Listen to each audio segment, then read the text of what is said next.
આપણે વ્યક્તિત્વ વિકૃતિઓ વિશે વાત કરવા જઈ રહ્યા છીએ.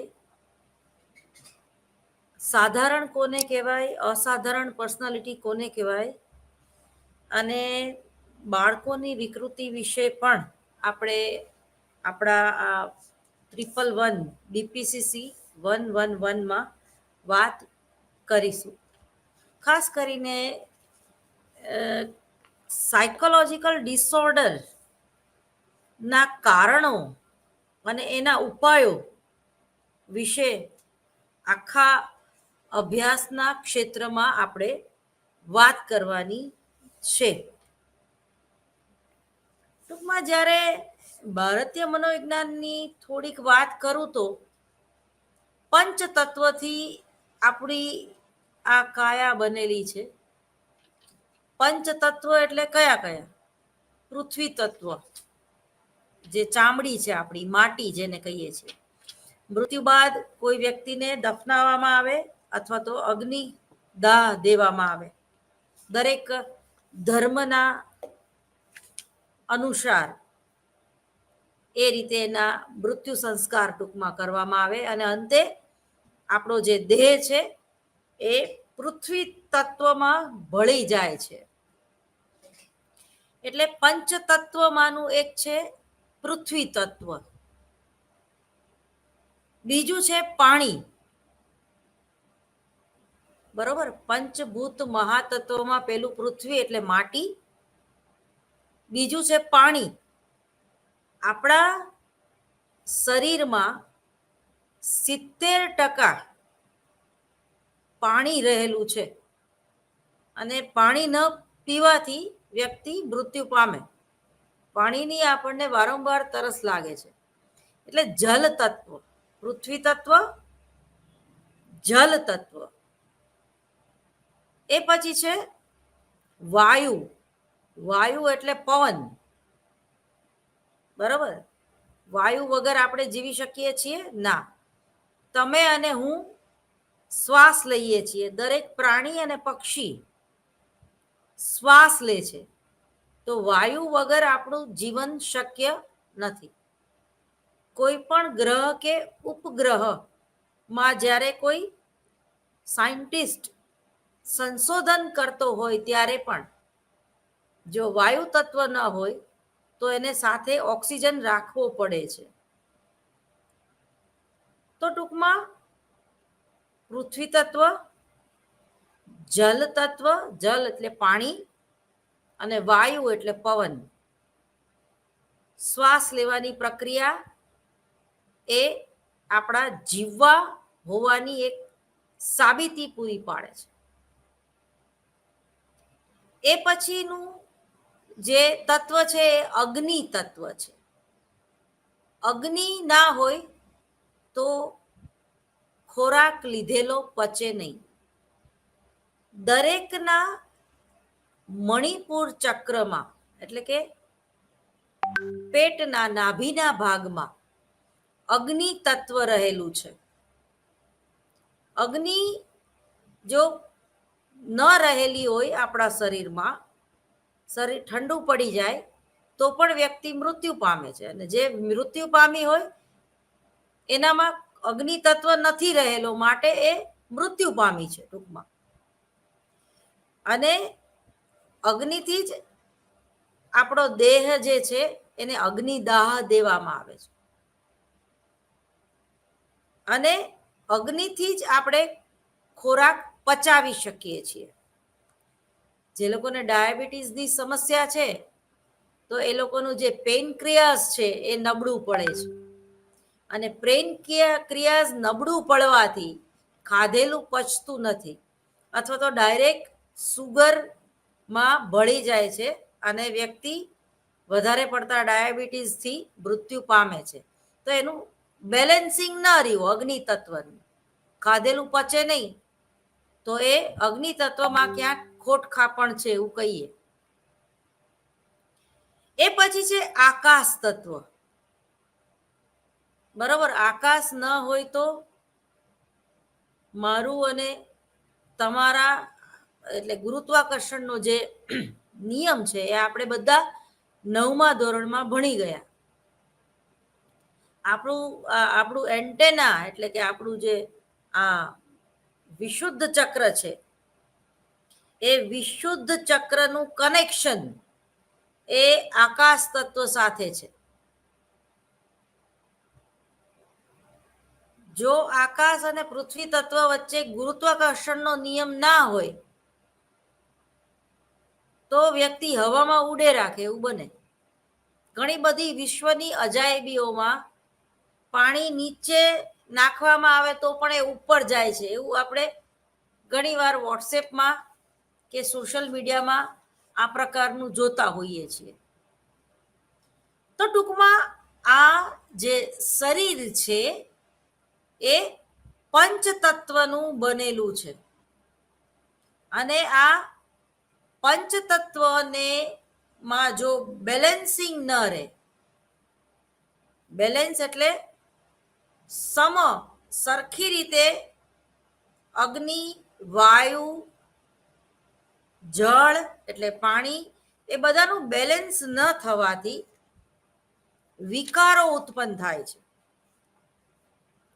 અને વિકારો ઉત્પન્ન થવાથી વિકૃતિઓ ઉત્પન્ન થાય છે. સાયકોલોજીકલ જેને આપણે ડિસઓર્ડર કહીએ છીએ. તો અંતે તો શરીર અને મન વચ્ચે જ્યારે સમાયોજન સધાતું નથી ત્યારે પણ વ્યક્તિ વિકૃતિઓનો ભોગ બને છે. વિકૃતિઓ કોને કહેવાય? એટલે કે વ્યક્તિત્વમાં કયા કયા પ્રકારની વિકૃતિઓ જોવા મળે છે? તો આપણામાંના મોટા ભાગના જે પુખ્તોનું જે વ્યક્તિત્વ છે એ સમાજની માંગણીઓ મુજબ જોવા મળે છે. એટલે આપણા જે રીત રિવાજો છે, નૈતિકતા, પ્રમાણિકતા એ પ્રમાણે આપણું વ્યક્તિત્વનું ઘડતર થયેલું હોય છે. વ્યક્તિત્વના વ્યાપક ગુણ લક્ષણો સામનો કરવાની શૈલી સામાજિક વાતાવરણ સાથે બાળપણની આંતરક્રિયાની રીતો આવી ભાતો વ્યક્તિના વ્યક્તિત્વને ઘડે છે. અમુક વ્યક્તિઓ માટે વ્યક્તિત્વનું ઘડતર એવા ગુણ લક્ષણો તરફ દોરાય છે કે જે જળ અને પ્રતિ અનુકૂલિત હોય છે, જેને લીધે આવા વ્યક્તિઓ સમાજની માંગણી પ્રમાણેની ભૂમિકાઓ ભજવતા નથી. આવા લોકોનું નિદાન વ્યક્તિત્વ વિકૃતિઓવાળા વ્યક્તિઓ તરીકે થાય છે. આ એક એવી સામાન્ય શ્રેણી છે જેમાં એવા વ્યક્તિઓને રાખવામાં આવે છે જેના વ્યક્તિત્વના શીલ ગુણો તથા વિકાસ એટલે કે એની પરિપક્વતા તથા એ વિકૃત હોય છે. પોતાના વાતાવરણની દરેક વસ્તુ, ઘટનાઓ તથા વ્યક્તિત્વ વિશે તે એક દોષપૂર્ણ વિચારણા તથા પ્રત્યક્ષીકૃત ઠરે છે અને જેના કારણે તેનામાં કુસમાયોજન શીખતા એટલી બધી વધી જાય છે કે લોકો તેનાથી તંગ આવી જતા હોય છે અને પરિવારના સભ્યો તેના વ્યવહાર પર જરૂરતથી વધારે ચિંતિત થતા હોય છે. વ્યક્તિત્વ વિકૃતિઓ કોઈ તણાવપૂર્ણ પરિસ્થિતિ પ્રત્યે એક પ્રતિક્રિયા નથી, પરંતુ આપણે સમાયોજનની જે વિકૃતિઓ જોઈએ છીએ અને તો તે ચિંતા પ્રત્યે એક પ્રકારનું બચાવનું પરિણામ હોય છે. વ્યક્તિત્વ વિકૃતિઓના લક્ષણ કિશોરાવસ્થા સુધી સ્પષ્ટ થઈ જાય છે, જે યુવા અવસ્થામાં પણ હાજર હોય છે. અહીં આપણે વ્યક્તિત્વ વિકૃતિઓ વિશે ચર્ચા કરીશું. જો મનોવિજ્ઞાનની ખૂબ જ અગત્યની અને વ્યવહારુ શાખા સમાયોજનનું મનોવિજ્ઞાન. સમાયોજનના મનોવિજ્ઞાનમાં તમે બચાવ પ્રયુક્તિઓ એટલે શું, અને જ્યારે વ્યક્તિ વારંવાર બચાવ પ્રયુક્તિઓનો ઉપયોગ કરે છે ત્યારે એ કુસમાયોજન તરફ વળે છે, અને કુસમાયોજન પણ વ્યક્તિ અંતે એ વિકૃતિઓનો ભોગ બને છે. તો અહીંયા જે બચાવ પ્રયુક્તિઓ જે છે એ તમારે થોડીક યાદ કરી જવી જોઈએ. થોડુંક વાંચીને આવો તો વધારે સમજાશે. વ્યક્તિત્વની વિકૃતિ એ વ્યાપક શ્રેણી ધરાવે છે, જેમાં વાર્તનિક સમસ્યાઓ હોય છે, જે સ્વરૂપ અને તીવ્રતાની દ્રષ્ટિએ જુદી પડે છે. આ વિકૃતિઓ અગાઉ આચરણ વિકૃતિઓ તરીકે ઓળખાતી હતી. એટલે કે તમે આચરણ કેવું કરો છો, બરાબર, તમે વર્તન કેવું કરો છો. DSM માં આ વ્યક્તિત્વ વિકૃતિઓને અલગ રીતે સમજાવવામાં મૂકવામાં આવી છે. વ્યક્તિત્વ વિકૃતિઓ એ લાંબા ગાળાના લક્ષણો દર્શાવે છે.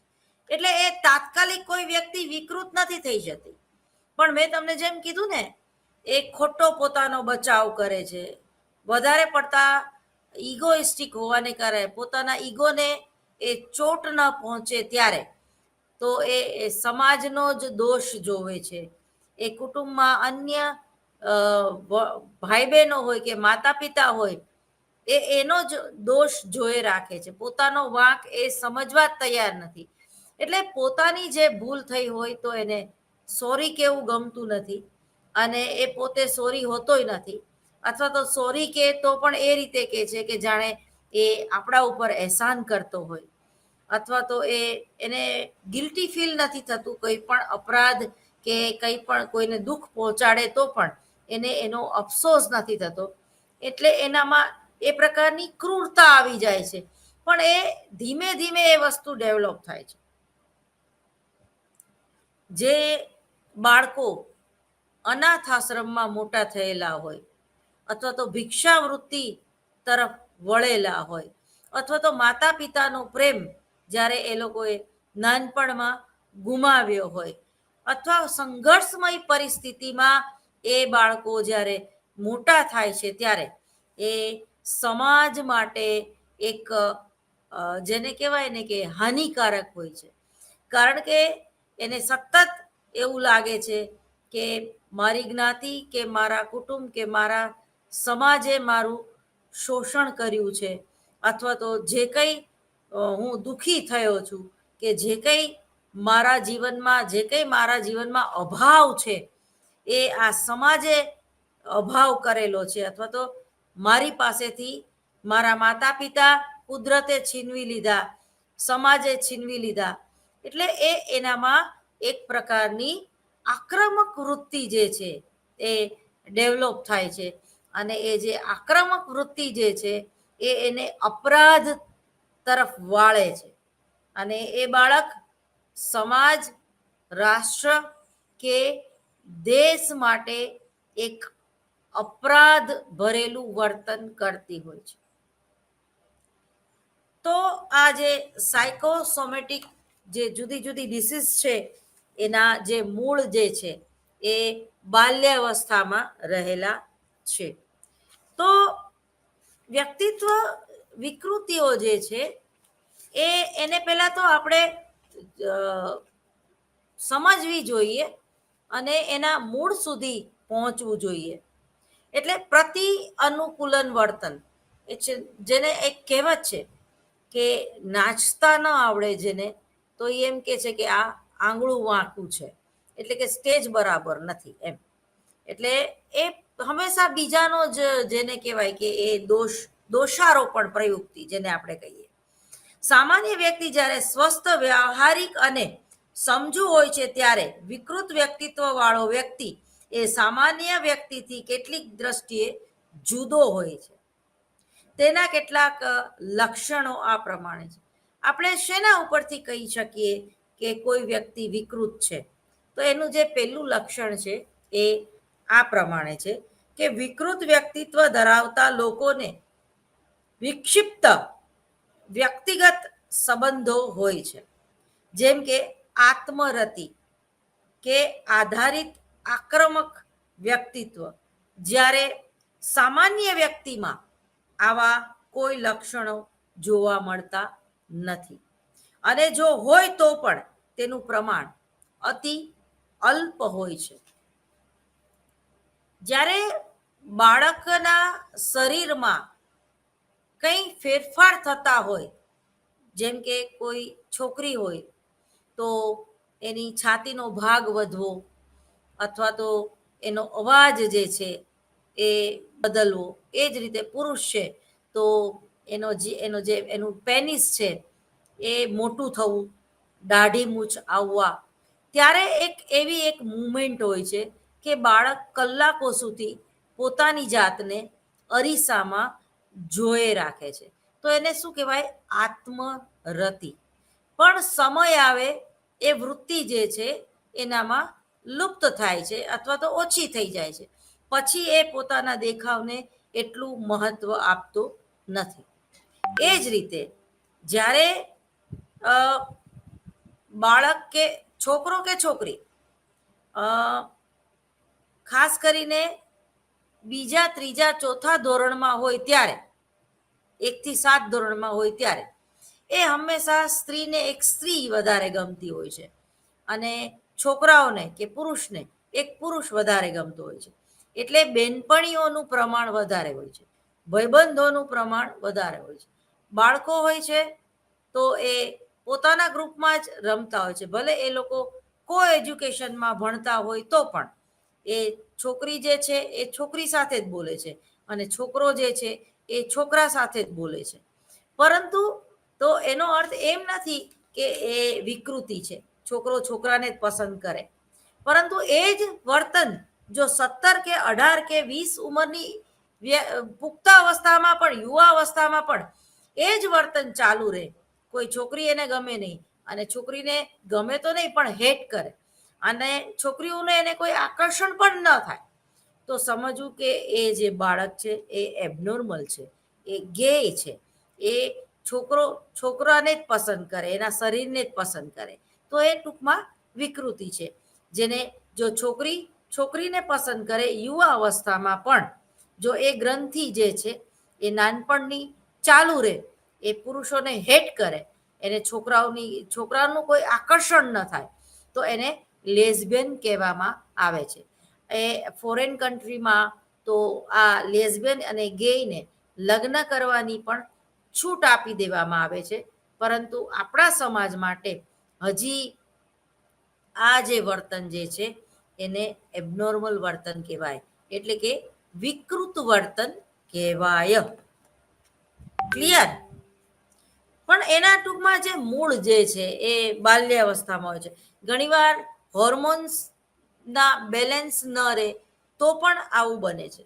ખાલી ગે અને લિઝબિયનની વાત નથી, પરંતુ બની શકે કે કોઈ જે સ્ત્રી છે એ ટાઈમમાં ન થતી હોય, અથવા તો કોઈ પુરુષ જે છે એનું જે લિંગ છે એ વિકસિત પૂરી રીતે ન થયું હોય, તો એને પણ એ શારીરિક ખામી કહેવાય.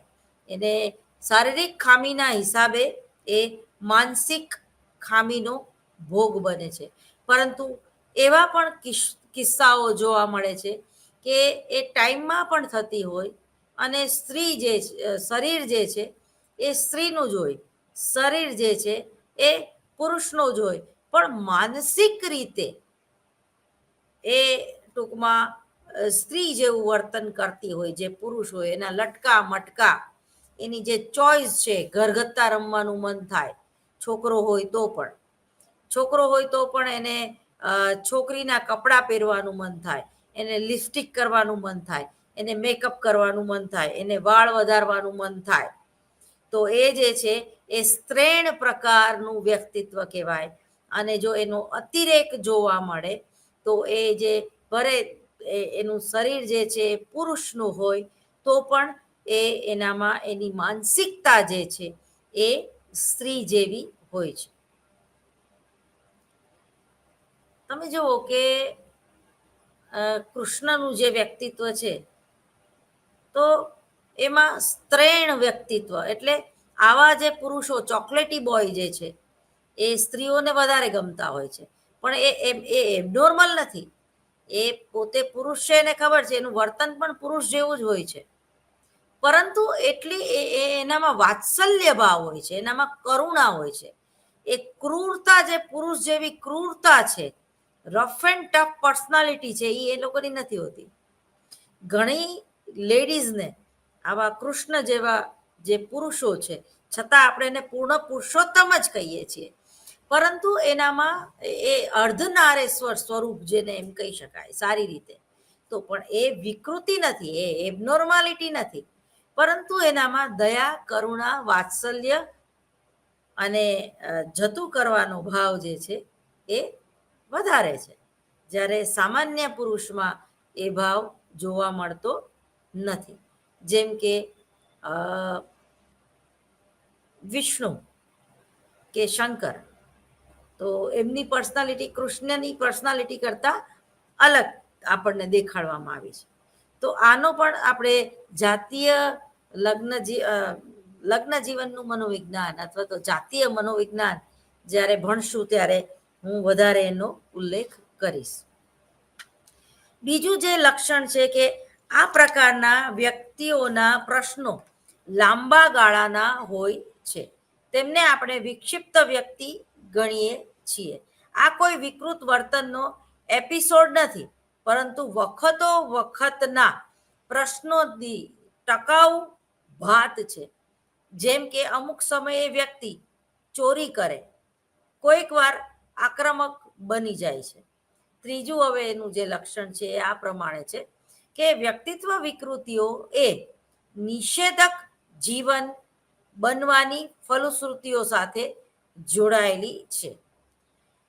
જેમ કે વ્યસન વિકૃતિ, છૂટાછેડા, અપરાધી વર્તન કે અનૈતિક વર્તન, ખાન જિયાન અને અન્ય દ્વારા શોધી કઢાયેલું છે કે વ્યક્તિત્વ વિકૃતિઓની તમામ હારમાળાઓ કેફી દ્રવ્યો યુક્ત કે વ્યસનયુક્ત વ્યક્તિઓમાં જોવા મળે છે.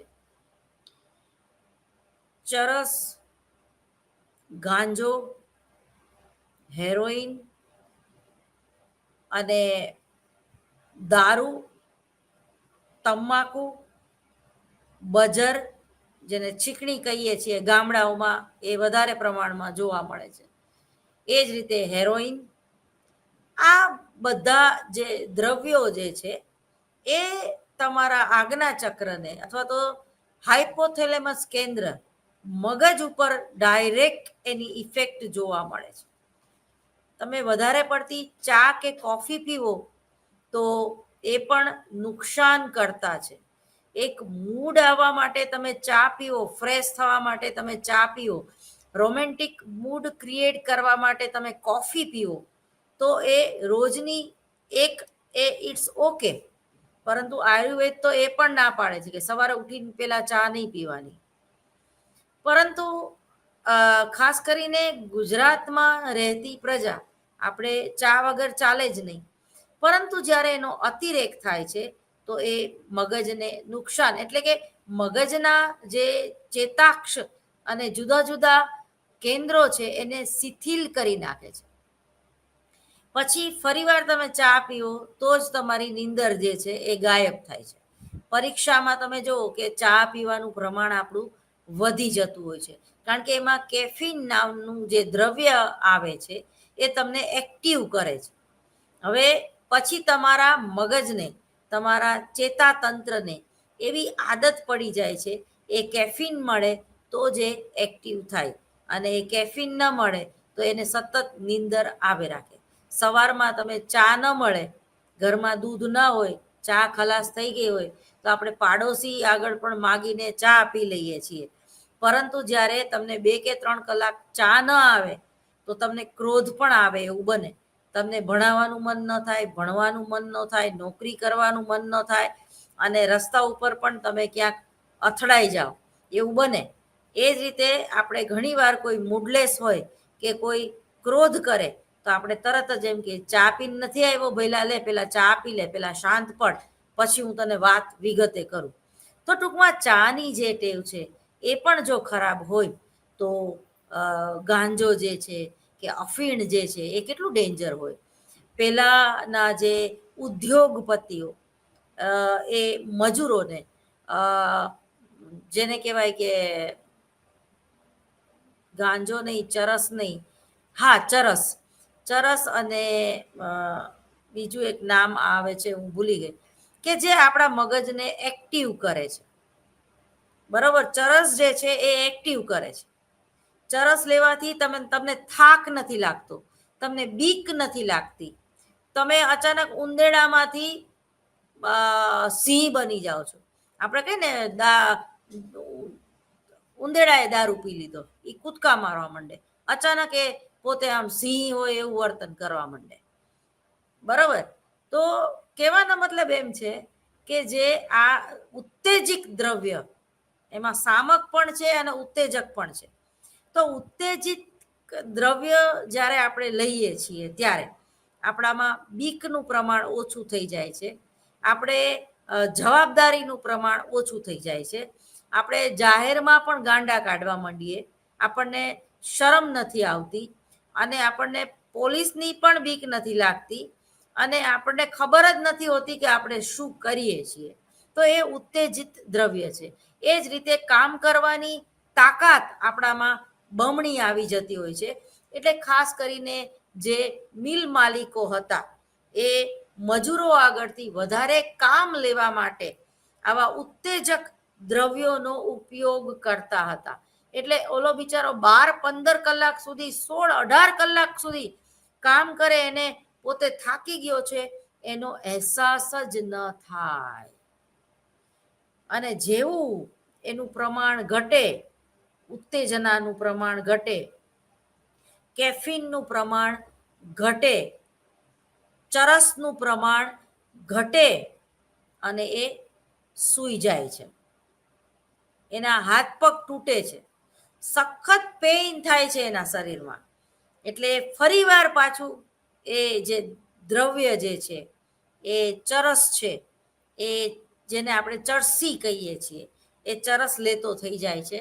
અને એ ચરસ ન મળે તો એ કલાકો સુધી, 2 કે 3 દિવસ સુધી એ પડ્યો જ રહે છે એક ખૂણામાં. પણ કારણ કે એ શરીર જે છે, તમારું મગજ જે છે, એ એનેથી આદી થઈ જાય છે, એની ટેવ પડી જાય છે. અને પછી એવા લોકોને રિયાબ સેન્ટરમાં મૂકવાથી એનામાં કદાચ ફેર પડે. પણ જે લોકો વર્ષોથી આ બધા દ્રવ્યો લેતા હોય છે તો અંતે એનું મૃત્યુ થઈ જાય છે અને એનું આયુષ્ય ઘટી જાય છે. એ જ રીતે ગાંજો જે છે તો એ શામક છે, એ ઉત્તેજક નથી. જે લોકો વધારે પડતા હાઈપર જે હોય છે, અથવા તો જે લોકો ઉન્મદ ખિન્ન મનોવિકૃતિથી પીડાતા હોય, તો એની જે દવામાં ગાંજાનું પ્રમાણ હોય છે. ગાંજો એ એક ઔષધ છે. ગાંજો એ એક ઔષધનું કામ પણ કરે છે.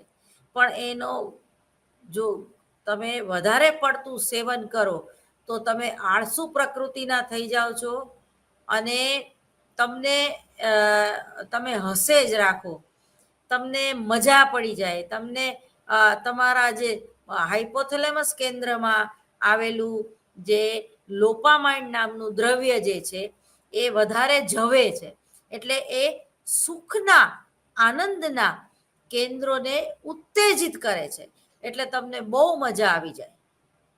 તમને કોઈ તમારા માટે જેને કહેવાય ને કે એઠવાડ નાખે ને, તો પણ તમે હસો, તમને ક્રોધ જ ન આવે. એટલે જે લોકો બહુ જ ક્રોધી છે, જે લોકો ખૂનખાર કેદી છે, જે લોકોને ખૂન કરવાના વારંવાર વિચાર આવે છે, મારી નાખું, કાપી નાખું, એટલે જે લોકો તામસી વિકૃતિના છે, ઇવન કોઈ સિંહને કે મગરને કે એવા ભયંકર પ્રાણીને કે જે ભક્ષણ કરે છે માનવનું, અથવા તો જે અતિ ખૂનખાર છે, એ લોકોને પણ જો ગાંજો ખવડાવી દેવામાં આવે, ગાંજાનું સેવન કરાવવામાં આવે, તો એ પણ શાંત પડી જાય છે. જંગલી હાથી ગાંડો થયો હોય અને એને ગાંજો ખવડાવી દેવામાં આવે તો એ શાંત પડી જાય છે. એટલે જો ગાંજાનો તમને ઉપયોગ કરતા આવડે તો એનો દવા તરીકે તમે ખૂબ સારી રીતે ઉપયોગ કરી શકો. અને જો એ સાજા માણસો ગાંજો લે તો એ 2-3 દિવસ સુધી હસે જ રાખે છે, અને એને ભૂખે નથી લાગતી, એને દુઃખનો કોઈ અહેસાસ જ નથી થતો, એના સુખના કેન્દ્રો જ ઉત્તેજિત થાય છે. તો જે વ્યક્તિ બહુ દુઃખી હોય, બહુ વિચારશીલ હોય, જેણે દુઃખ બહુ જોયું હોય, જેને ક્રોધ બહુ આવતો હોય, તો એ ગાંજો જે છે એ સામક છે. તો કેફી દ્રવ્યોનું જ્યારે નોર્મલ વ્યક્તિ, સાધારણ વ્યક્તિ એનો ઉપયોગ કરે છે અને એનો આદિ જ્યારે થઈ જાય છે ત્યારે એ ડેન્જર છે. જે નાગા સાધુઓ જે છે, જે સાધુ છે, જે ગુફાઓમાં રહે છે, એ લોકો તમે જુઓ ગાંજાનું સેવન કરે છે, કારણ કે એમને કોઈ જાતીય વૃત્તિની ઈચ્છા જ ન થાય. અને જે લોકો વધારે પડતું ગાંજાનું સેવન કરે છે એ લોકો નપુંસક થઈ જાય છે. ફરીવાર બોલું છું, જે લોકો ગાંજાનું સેવન કરે છે એ પુરુષ કે સ્ત્રી જે છે એનામાં સેક્સ વૃત્તિ રહેતી નથી અને એ નપુંસક થઈ જાય છે. કોઈ પણ પરિસ્થિતિ ભલે ને હોય, પણ આ વિકૃતિ વાળો વ્યક્તિ પરિસ્થિતિને નવો રંગ આપે છે. જેમ કે શંકાશીલતા કરવી, પ્રતિ અનુકૂલન વર્તન દર્શાવવું, બીજા ઉપર આધારિત વ્યક્તિત્વ ધરાવતા વ્યક્તિના બીજા સાથેના સંબંધો કથળે છે. બકવાસ કરવા માંડે છે એ દારૂ પીને, કે ભાઈ મારી પત્ની બીજા કોઈની સાથે તો એને અફેર નહીં હોય ને, આવા બધા એને શંકાશીલ વિચારો આવે છે. આ પ્રકારની વિકૃતિઓ વાળા વ્યક્તિએ પ્રતિષ્ઠા કે દરજ્જાની વિકૃતિઓ હોય છે. તેમાં બીજા પાસે તેઓ શું અહેવાલ આપે છે તે ખૂબ અગત્યનું બની રહે છે. ચિકિત્સા પાસે તેમની પાસે બનાવમાંથી લાભ લેવા જેવું કશું હોતું નથી. તેઓ ચિકિત્સા પાસે પણ જતા નથી. તે લોકો પોતે વિકૃત છે અથવા તો કોઈ સમસ્યાથી પીડાય છે એવું માનવા પણ તૈયાર હોતા નથી, કારણ કે એ બાબતને એ લોકો પોતાની પ્રતિષ્ઠા સાથે જોડે છે કે સમાજમાં મારી વેલ્યુ ઘટી જશે જો કોઈ હું સાયકોલોજિસ્ટ પાસે જઈશ, કે કોઈ સલાહકાર પાસે જઈશ, કે હું કોઈ ચિકિત્સાલયમાં જઈશ તો. એટલે એ પરિસ્થિતિ એ ટાળે છે. કાઉન્સેલિંગ કરાવવા માટે પણ એ રાજી હોતો નથી. વ્યક્તિત્વ વિકૃતિઓ એક લક્ષણ એવું પણ છે કે વ્યક્તિ એક કરતા વધારે વ્યક્તિત્વની વિકૃતિઓ ધરાવે છે, જેને સાયકોસોમેટિક ડિસીઝ કહી શકાય. જેમ કે એક વ્યક્તિ શંકાશીલતા, અવિશ્વાસ, ઠપકાથી દૂર રહેવું અને વ્યામોહાત્મક વ્યક્તિત્વ પાસે બચાવવાની વિકૃતિ ધરાવતો હોય છે. તેની સાથે તે નિવર્તન, મિત્રોની ગેરહાજરી અને એકાંત જેવા સ્કિઝોઇડ વ્યક્તિત્વના લક્ષણો પણ ધરાવે છે. એ વ્યક્તિ પોતાની જાતને કોઈની સાથે કમ્પેરિઝન કરવા માંગતી નથી, કારણ કે કમ્પેરિઝન કરે તો એને ખબર પડે ને કે બીજા કરતા હું થોડોક નબળો છું, કારણ કે એ એટલી બધી ઇગોઇસ્ટિક હોય છે કે પોતાની નિષ્ફળતા એ પચાવી શકતો નથી અને એ એકાંતમાં રહેવાનું જ પસંદ કરે છે. તો જે સ્કિઝોફેનિયાના ખિન્ન મનોવિકૃતિના જે પેશન્ટ છે એ શરૂઆતમાં આ પ્રકારનું એકાંત પસંદ કરતા હોય છે. કોઈ આંતરમુખી વ્યક્તિત્વ હોય અને એકલી રહેવા સમર્થ હોય એ વસ્તુ અલગ છે, પરંતુ ભય, બીક અને ચિંતાને કારણે કોઈ વ્યક્તિ પોતાની જાતને એક રૂમમાં પૂરી રાખે એ અલગ છે. આર્ટિફિશિયલ ઇન્ટેલિજન્સને કારણે આજે તમે જો સોશિયલ મીડિયામાં આવી બધી વિકૃત વ્યક્તિત્વ ધરાવતી વ્યક્તિઓ જે છે એ વધારે એક્ટિવ છે. તમને એની પોસ્ટ ઉપરથી ખ્યાલ આવી જવો જોઈએ. અને આવી વ્યક્તિ વાહ લૂંટવા માગે છે. એના ફ્રેન્ડ ફોલોવર કેટલા છે એ સતત એની નજરમાં હોય છે. અને આ કૃત્રિમ ફોલોવરથી એ વ્યક્તિ જે છે એ રાજી રહેતી હોય છે.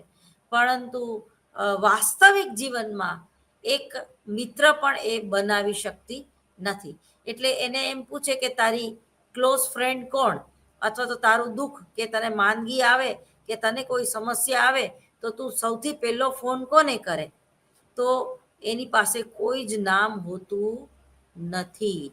કારણ કે એ વાસ્તવિકતાથી ભાગે છે. એને ખરેખર કોઈ પસંદ પણ કરતું નથી અને એ વ્યક્તિ પણ કોઈને ખરેખર પસંદ કરતી નથી. એટલે આવી આર્ટિફિશિયલ ઇન્ટેલિજન્સીનો ઉપયોગ કરીને ફ્રેન્ડ ફોલોવર વધારવાનું એ વધારે માને છે. એટલે એક આ કૃત્રિમ મિત્રો બનાવીને એ ખુશ થાય છે. અને જ્યારે એ કૃત્રિમ મિત્રો એને લાઈક નથી કરતા અથવા તો ઘટી જાય છે કે ડિસલાઈક કરે છે, ત્યારે આવી વ્યક્તિ જે છે એ ડિપ્રેશનમાં જતી રહેતી હોય છે. એ પછીનો ટોપિક જે છે કે વ્યક્તિત્વ વિકૃતિઓનો અર્થ, બરોબર, એનું ડેફિનેશન શું છે? તો કાર્સન અને બુચરના શબ્દોમાં આપણે કહીએ તો આ એક સાયકોલોજિસ્ટનું નામ છે, કાર્સન અને બુચર. જો મારા વાલા મિત્રો, બધી જગ્યાએ બુક અવેલેબલ હોય. ઇગ્નુ યુનિવર્સિટીનું મેં તમને સિલેબસ શરૂઆતમાં જ મેં રીડિંગ કરી ગઈ છું અને ફરીવાર જરૂર લાગે તો હું કરીશ. પરંતુ ઇગ્નો યુનિવર્સિટીનો સંપર્ક કરીને ત્યાંથી પુસ્તકો ઉપલબ્ધ છે. તો એ તમારે BPCC 111 એટલે કે 111 આ જે બુક છે એ ખરીદી લેવી અથવા તો લાઇબ્રેરીમાંથી એ તમારે લઈ લેવી. લાઇબ્રેરીમાં પણ 99% ઉપલબ્ધ હોઈ શકે. અને એનું તમારે ગુજરાતી વર્ઝન જોતું હોય તો અમદાવાદ ખાતે અક્ષર પબ્લિકેશનમાં પણ એ પુસ્તકો જે છે એ ઉપલબ્ધ છે. ટાઇટલ ઉપર નહીં જોતા, અંદરના ટોપિક જોજો. જેમ કે સાયકોપેથોલોજી એવું પણ ટાઇટલ હશે, પછી અસાધારણ મનોવિજ્ઞાન એવું પણ ટાઇટલ હોઈ શકે, અને ચિકિત્સાત્મક મનોવિજ્ઞાન એવું પણ ટાઇટલ હોઈ શકે. તો કાર્સન અને બુચરના શબ્દોમાં સામાન્ય રીતે વ્યક્તિત્વ વિકૃતિઓ વ્યક્તિગત શીલ ગુણોના એક ઉગ્ર અથવા તો અતિરંજિત સ્વરૂપ છે, જે વ્યક્તિને ઉત્પાતી વ્યવહાર વિશેષ કરીને આંતર વૈયક્તિક પ્રકૃતિઓના ઉલ્પાતી વ્યવહારને કરવા માટે એક ઝુકાવ ઉત્પન્ન કરે છે. પછી DSM-5 અનુસાર વ્યક્તિત્વ વિકૃતિ વ્યવહાર આંતરિક અનુભવોની એક એવી સ્થાયી રીત છે જે વ્યક્તિની સંસ્કૃતિ પ્રમાણે વિચલિત થાય છે તે વ્યાપક હોય છે, જેની શરૂઆત કિશોરાવસ્થા અથવા તો પ્રારંભિક બાલ્ય અવસ્થામાં થાય છે. જેની શરૂઆત કિશોરાવસ્થામાં અથવા તો પ્રારંભિક બાલ્ય અવસ્થામાં થાય છે, જે ઘણા સમય સુધી સ્થિર રહે છે, જેનાથી વ્યક્તિત્વને તકલીફ તેમજ નુકસાન પણ પહોંચે છે. ડેવિશન અને નીલના શબ્દોમાં કહીએ તો વ્યક્તિત્વ વિકૃતિ એ વિકૃતિઓનો એક એવો વિષમ સમૂહ છે જે એવા વ્યવહારો તથા અનુભવોનું સ્થાયી તેમજ વિશાળ સ્વરૂપ છે જે સાંસ્કૃતિક બાબતોથી વિચલિત થાય છે અને તેને તકલીફ કે નુકસાન પહોંચાડે છે. ઉપયુક્ત જે વ્યાખ્યાઓ પરથી સ્પષ્ટ થાય છે કે વ્યક્તિત્વ વિકૃતિઓમાં વ્યવહારાત્મક અસામાન્યતા વધારે તથા વિચિત્ર હોય છે. અન્ય વ્યક્તિઓ દ્વારા તેમનો કોઈ અર્થ કાઢવો સંભવ નથી તથા સામસામે તેનું જે વર્તન કોઈ પૂર્વાનુમાન વગરનું હોય છે. બીજા શબ્દોમાં કહી શકાય કે તેમનો વ્યવહાર કંઈક એવો હોય છે કે જે અન્ય લોકો સાથે સ્વીકારી શકાતો નથી કે માન્ય રાખી શકાતો નથી. આવા વ્યક્તિઓમાં સામાન્ય રીતે કોઈ પ્રકારની ચિંતા અથવા વિષાદ વગેરે હોતા નથી. વ્યક્તિત્વ વિકૃતિઓની શ્રેણીમાં કોઈ વિકૃતિઓને રાખવા માટે એ જરૂરી છે કે વિકૃતશીલ ગુણ એક લાંબુ સ્વરૂપ હોય. જો કોઈ બીમારી વગેરેના કારણો તેમાં થોડા દિવસોથી વિકૃતશીલ ગુણના લક્ષણો જોવા મળતા હોય તો માત્ર તેના આધાર ઉપરથી તેને વ્યક્તિત્વ વિકૃતિઓની શ્રેણીમાં રાખી શકાય નહીં. વ્યક્તિત્વ વિકૃતિઓ બધા લક્ષણો કિશોરાવસ્થા સુધી સ્પષ્ટ થઈ જાય છે, જે યુવા અવસ્થા સુધી જોવા મળે છે, પરંતુ મધ્યાવસ્થા અથવા તો વૃદ્ધાવસ્થા આવતા તે લગભગ સમાપ્ત થઈ જતા હોય છે. વ્યક્તિત્વ વિકૃતિઓના લક્ષણો અને ચિકિત્સાત્મક સ્વરૂપ. વ્યક્તિત્વની વિકૃતિ ધરાવતી વ્યક્તિ પોતાના જીવનમાં તો મુશ્કેલીઓ અનુભવે જ છે, પણ સાથે સાથે બીજાઓના જીવનમાં પણ મુશ્કેલીઓ સર્જે છે. વ્યક્તિત્વ વિકૃતિઓ ધરાવતી વ્યક્તિઓનું વર્તન ગૂંચવણભર્યું હોય છે. તેમના વર્તન વિશે આગાહી કરી શકાતી નથી. તે અમુક પરિસ્થિતિમાં કઈ રીતે વર્તશે, ઘણીવાર તેમનું વર્તન સામાજિક રીતે અસ્વીકાર્ય હોય છે. આ ઉપરાંત તેમનું વર્તન વાસ્તવિકતાથી પર પણ જોવા મળે છે. ઘણીવાર વ્યક્તિત્વ વિકૃતિઓ ધરાવતી વ્યક્તિ આવેગાત્મકતાથી પણ પીડિત હોય છે. તેઓ જવાબદારીભર્યું કાર્ય કરી શકતા નથી. સમાજમાં બીજી વ્યક્તિઓ સાથે માન અને મોભાયુક્ત વ્યવહાર કરવામાં તેમને મુશ્કેલી પડે છે. તેઓના સામાજિક સંબંધો સંતોષયુક્ત હોતા નથી. તેઓમાં શંકાશીલતા, અદેખાઈ, આક્રમકતા જેવા ગુણો જોવા મળે છે. તેઓનું કુસમાયોજિત વર્તન વારંવાર પુનરાવર્તિત થાય છે. દાખલા તરીકે વ્યક્તિત્વ વિકૃતિ ધરાવતી વ્યક્તિ પુખ્ત વયની હોય છતાં એકલી જ ન રહે. પતિ કે પત્ની કે કોઈ સાથીદાર બહાર જાય તો ભય પામે કે બીજી વ્યક્તિની હાજરીમાં એક એને મૂંઝવણ અનુભવતા હોય. ભૂતકાળમાં આ વિકૃતિઓનો સ્વભાવગત વિકૃતિ કે ચારિત્ર ગુણોમાં વિકૃતિ તરીકે ઓળખવામાં આવતી. ચારિત્ર કે વ્યક્તિત્વ વિકૃતિઓ એ સૌમ્ય મનોવિકૃતિ અને તીવ્ર મનોવિકૃતિથી જુદું પડે છે. સૌમ્ય મનોવિકૃતિઓમાં દર્દીઓ જેમ વિકૃત ચિંતા કે વિકૃત ભયથી પીડાય છે, તેથી કોઈ પીડાતી આ દર્દીઓ પીડાતા હોતા નથી.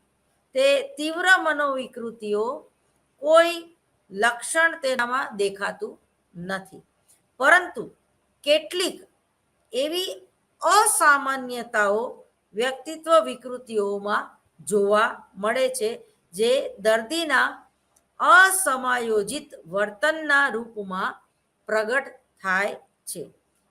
આની ઉત્પત્તિ દબાણયુક્ત પરિસ્થિતિઓને લીધે થતી નથી, પરંતુ દોષપૂર્ણ વ્યક્તિત્વ વિકાસને લીધે ઉત્પન્ન થાય છે. અમેરિકાની માનસિક રોગોની હોસ્પિટલમાં દાખલ થયેલા રોગીઓમાંથી 12% રોગીઓ જે છે એ ચારિત્ર વિકૃતિઓથી પીડાતા રોગી છે. પરંતુ આ આંકડો બહુ ઓછો લાગે છે, કારણ કે આ રોગીઓનો ઈલાજ હોસ્પિટલમાં દાખલ કરવામાં આવે તેવી ગંભીરતા તેમના વર્તનમાં ઊભી થતી હોતી નથી. મોટા ભાગના રોગીઓ પોતાના રોગો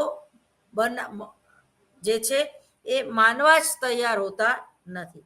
આ ઉપરાંત મોટા ભાગના આ રોગના રોગીઓ અપરાધ તરફ વળતે અપરાધી પણ હોય છે. તેથી હોસ્પિટલમાં રોગીઓની સંખ્યા એ પ્રકારની ઓછી છે. ટૂંકમાં ચારિત્ર વિકૃતિઓના લિસ્ટમાં કઈ કઈ ચારિત્ર વિકૃતિઓ આવે? દાખલા તરીકે ગુદા મૈથુન એ વિકૃત વર્તન કહેવાય. એ ચારિત્ર વિકૃતિઓમાં આવે ગુદા મૈથુન. અથવા તો જ્યારે આપણી ભારતીય સંસ્કૃતિનો આપણે વિચાર કરીએ ત્યારે ગ્રુપ સેક્સ એ પણ એક વિકૃતિ છે. એ જ રીતે કોઈ પુરુષ જે છે એ કે કોઈ સ્ત્રી છે એ સેક્સ કરતી વખતે બ્લુ ફિલ્મ જોવા, અપશબ્દો બોલવા કે સાંભળવા, અથવા તો અમુક પ્રકારના મેગેઝિનો જો વાંચે તો જ એને મૂડ આવે સેક્સ કરવાનો. એટલે ટૂંકમાં એને કંઈક એવી વિચિત્ર બાબતની જરૂર પડે તો જ એનું જે છે એ પેનિસ જે છે એ એક્ટિવ થાય, અથવા તો સ્ત્રીને જે જાતીય અથવા સેક્સની ઈચ્છા તો જ થાય કે જો એને એ પ્રકારના પિક્ચરો દેખાડવામાં આવે. એ જ રીતે દારૂનું સેવન કે કોઈ પણ મદ્યપાનનું સેવન કરીને પછી જ એ વ્યક્તિ મૂડમાં આવે તો આ પણ એક ચારિત્ર વિકૃતિઓમાં આવે. એ જ રીતે ફોરપ્લે કરો એ તો નોર્મલ વાત છે અને કરવું જ જોઈએ. જે રીતે લિપ કિસ કરવી કે જુદા જુદા પ્રકારના ફોરપ્લે પુરુષ અને સ્ત્રીઓમાં જે જોવા મળે છે, તો એ વિકૃતિ નથી, એ નોર્મલ વર્તન જ છે. પરંતુ ઘણા આપણે એવા ન્યૂઝમાં દાખલાઓ જોતા હોઈએ છીએ કે યોનિના ભાગમાં કોઈ એવા સાધનોનો ઉપયોગ કરો, તો એ પણ એક વિકૃત જનક વર્તન કહી શકાય. કારણ કે આપણી ભારતીય સંસ્કૃતિમાં આ પ્રકારનું કોઈ આપણા કામશાસ્ત્રમાં આવા પ્રકારનો કોઈ ઉલ્લેખ નથી. અને ઘણીવાર તો એવા બધા સાધનોનો ઉપયોગ કરવામાં આવે અને વ્યક્તિ ભાન ભૂલી જાય અને અંતે એને દવાખાને લઈ જવી પડે.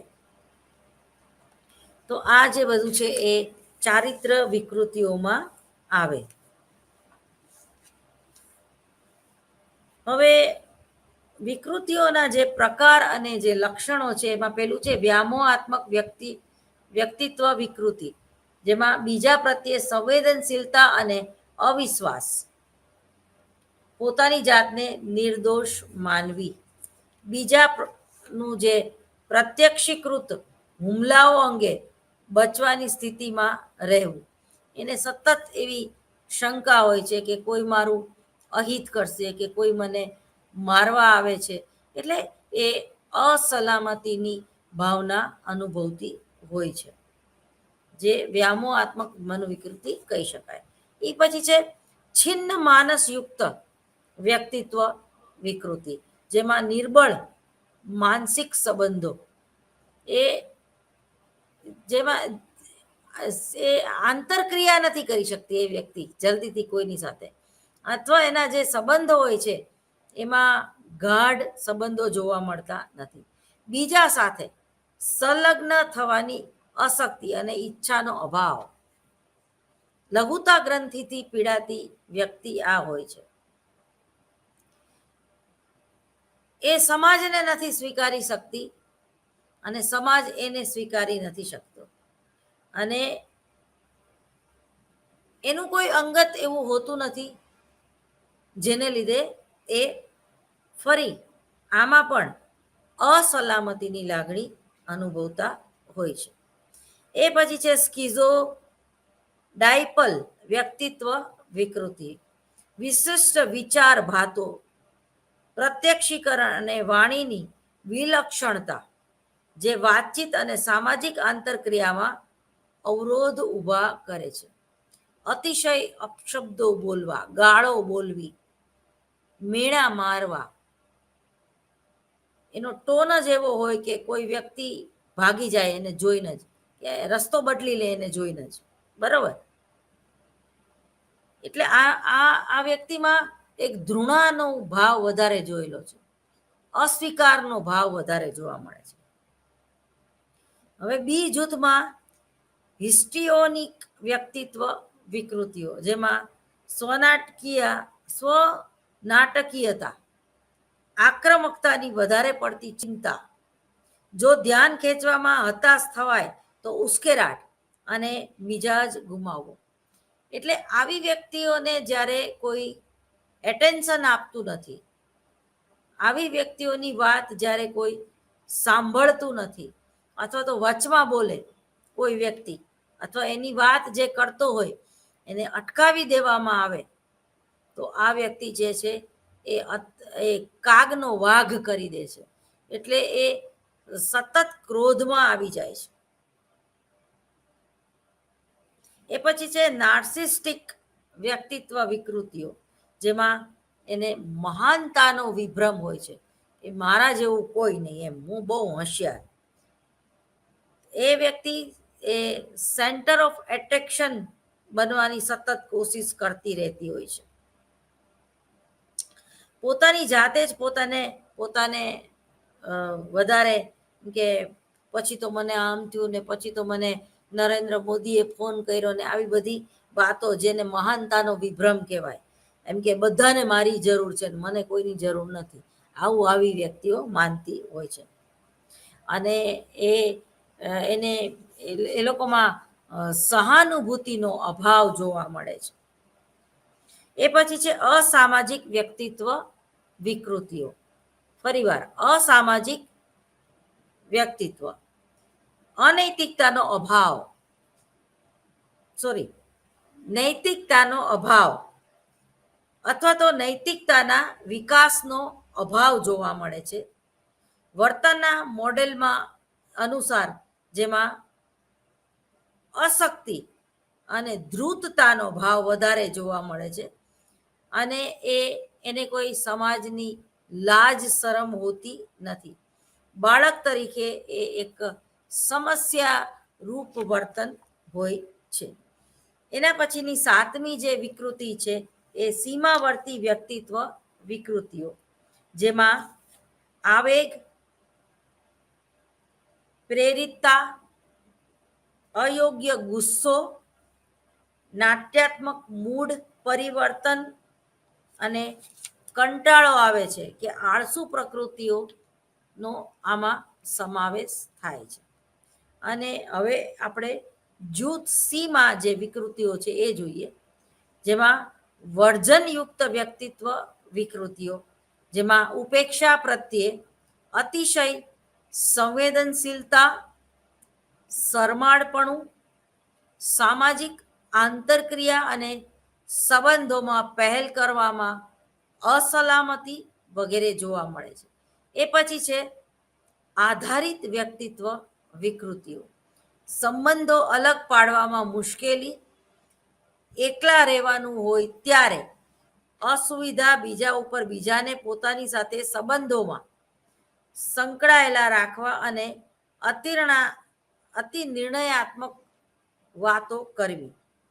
10મું છે અનિવાર્ય વિચાર દબાણ, ક્રિયા દબાણ વ્યક્તિત્વ વિકૃતિ, ઓછી મહત્વની વિગતો સાથે વધુ પડતો સંબંધ, પૂર્ણતાવાદી હૂંફ અને અભિવ્યક્તિઓનો અભાવ, શિથિલીકરણ અને મજાકની મુશ્કેલી, અપ્રત્યક્ષ સાધનો દ્વારા પ્રતિકાર અભિવ્યક્તિ કરવી વગેરે. એ પછી 12મું જે લક્ષણ છે નિષ્ક્રિય આક્રમક વ્યક્તિત્વ, ફરિયાદો, દલીલો કરવી, સાધન સંપન્ન વ્યક્તિ પ્રત્યે ઈર્ષા કે નારાજગી વ્યક્ત કરવી એ આનું લક્ષણ છે. એ પછી 13મું લક્ષણ ખિન્નતાયુક્ત વ્યક્તિત્વ વિકૃતિઓ, ખિન્નતા, બોધાત્મક ક્રિયા, ટકાઉ દુઃખ, અપર્યાપ્તતા, અસાધારણ અને સ્વ ટીકાની લાગણી અનુભવવી. હવે વ્યક્તિત્વ વિકૃતિઓનું ચિકિત્સાત્મક સ્વરૂપ જે મુદ્દો છે એ આપણે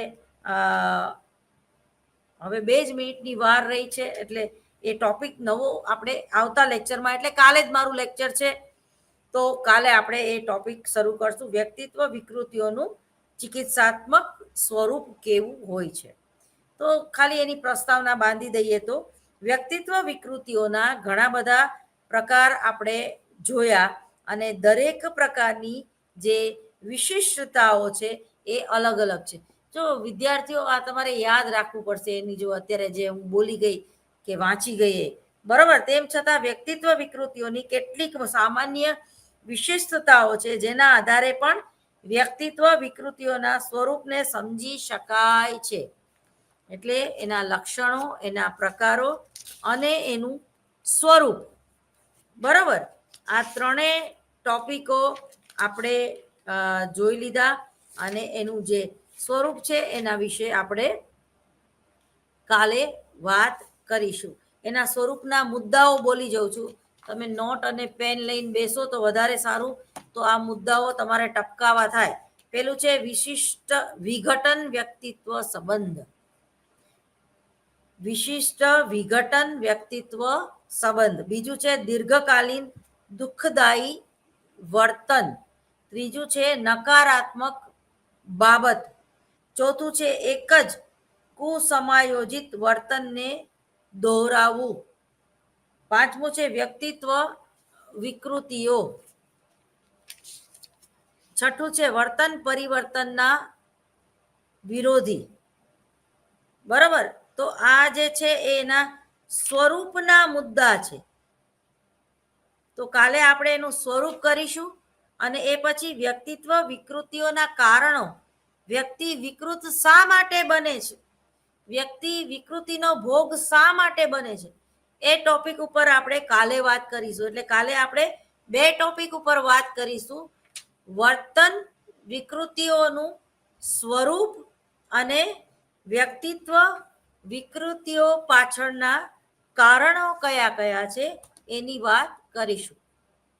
તો ટાઈમ ઇઝ ઓવર. હું રજા લઉં છું. નમસ્કાર.